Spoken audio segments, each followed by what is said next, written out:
The next question from Adil Rashid from Kashmir, India. I am a student of class 12th, sir. I have a friend who is a non-Muslim and I am trying to explain to him Islam since the 25th of May 2020. Yesterday he asked a question but I could not give him the answer. The question is that no religion says that if you do not follow God then you will be punished. But in Islam, Allah says if you do not obey me, then Allah will give you a strong punishment. Isn't Allah egoistic? Sir, my friend is very close to saying the Shahada. If you reply, then he may accept Islam soon, inshallah. The question posed by Adil. He is doing dawah to one of his non-Muslim friends and he is very close to accepting Islam. He asked the question that why in Islam Allah is so egoistic, Nauz Billah. And he says that if you don't obey me, I will punish you. Whereas in other religions, God does not say that if you don't obey him, you will be punished. I disagree with a non-Muslim friend. In fact, most of the religions say that if you don't obey God, you will go to hell. Hinduism says that, Christianity says that, and most of the religions. But I do agree with you that Islam is more strong. Allah subhanahu wa ta'ala in the Quran is very firm. And he says that if you do not obey the commandments, if you associate partners with anyone else besides him, it is shirk, it is the biggest sin, you will go to hellfire. Islam is more firm, is more staunch. I do agree with you. Let me give you an example and ask you a question so that you understand better. If there is a family who's staying in a tall building on the 20th floor, and if that family has a son who's about 5 years old, 6 years old, he wants to jump from the balcony of the 20th floor where he's staying. And he tells his father, I want to be Superman. And he wants to jump. There is one father who says, and tries to explain to his son logically, you will not be able to fly, you're not a Superman, please don't jump. The second father is the same example.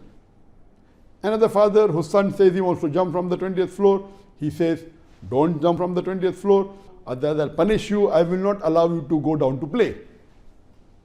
You have a third type of a father, same situation. Son wants to jump from the 20th floor, wants to fly like a Superman, but this father, he is more firm. He says, you dare even think of jumping, I will slap you. I will tie you and close you in a room. If you think of even jumping, and if you try jumping also, I will lock you up in a room. I am asking you the question. A normal child of the age of 5 and 6, who will he listen to more? The chances of him listening to the first father is more, or chances listening to the second father is more, or chances listening to the third father is more? But naturally the answer is that listening to the third father, the chances that the son will not jump from the 20th floor is in the case of the third father. Because the third father is cruel to be kind. He is very firm. I will tie you up. I will slap you. I will lock you in the room. The child will get scared. You cannot say, no, I'll try to explain to him logically. No, he may not understand. The second father says, okay, I will not allow you to go down to play. So what there? As long as I fly like a Superman, who wants to play? But I will lock you in a room, I will slap you, I will tie you up. It will scare the child. Now, the third father loves this child more. He is willing to go to any extreme to see to it that he doesn't jump and kill himself. Similarly, Allah subhanahu wa ta'ala, Almighty God in Islam, He is very clear-cut and sure that if the person does shirk, if he associates partners with Almighty God, it is the biggest sin. He will go to hellfire. So he's telling, do not have alcohol, do not have pork, do not gamble, do not do adultery. All this is beneficial. If you do, you will go to hell. So in Islam, Allah subhanahu wa ta'ala uses 3 types of strategies in convincing the human beings. Number 1 is with reason and logic. Therefore, if you read the Quran, there are many verses saying that, will you not then understand? This book is for people of understanding. That means talking to them logically. Some people will agree logically. Some verses of the Quran, Allah says, if you do this, I will reward you. I will give you Jannah, in which rivers will flow beneath your feet, in which you will have a lot of fruits to eat. You will have the best of life, giving you rewards. Sometimes, the third strategy Allah uses, if you don't obey me, I'll put you in hellfire, I will punish you. So there are three types of strategies used by Allah subhanahu wa ta'ala, Almighty God, in Quran and in Islam, to convince the followers to follow the straight path. Whether a human being follows the straight path or not, it makes no difference to Allah subhanahu wa ta'ala. It will not make him greater, he is already the greatest. But if you follow the commandment, it will benefit the human being. If he doesn't have alcohol, he'll have good health. If he doesn't gamble, it will save him a lot of trouble. You don't do adultery, it will prevent him from several diseases. It will let him lead a good, happy family life.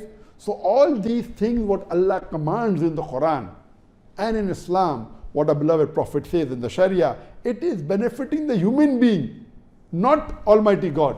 But Almighty God loves His creatures.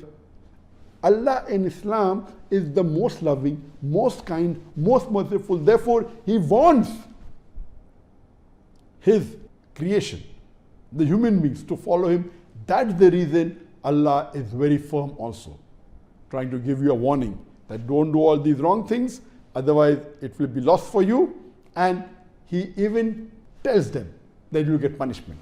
So this is for the benefit of the human beings. That's the reason today in the world, the religion that is followed most is Islam. In numbers and senses, you may have more number of claiming they are Christians, maybe close to 2.7 billion or a little bit more. Muslims are more than 2 billion in the world, more than 26%. But the percentage, the number of human beings following a religion, number one is Islam. Most of the Christians don't follow the religion. They only namesake Christians. So amongst the human beings, the people that follow maximum the religion are the Muslims. It is the Islamic religion. Why? Because the way Allah subhanahu wa ta'ala uses the strategy of reason and logic. Islam is the most logical religion. Give the strategy of giving reward. The reward that is mentioned in the Quran about Jannah, the description of Jannah is the best as compared to any other scripture. At the same time warning them, you will get punishment, you will get hellfire. The description of hellfire in the Quran is the worst as compared to other scriptures.